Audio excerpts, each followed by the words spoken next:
Hey everybody, it's Neil, and I have this. It's like an outdoor sports face mask. I can show you guys what I'm talking about here. It could be good for skiing or for anything where you want to keep the sun out of your face or whatever it is you want to do.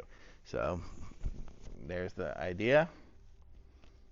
Goes like that over your face. You can get it down as far as you want in there. So that's what it looks like here. So it'd be good for like ski boarding, snowing, anything you really need it for.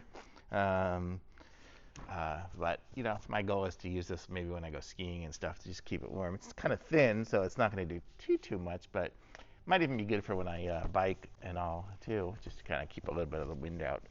Um, but this is what it looks like here. It's kind of made out of like a spandex and stuff, so it's stretchy, but seems good and um, very useful to have.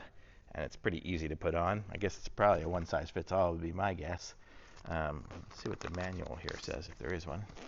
And it just shows people doing it there. I guess they're using it skiing and hunting and whatever. So, yep.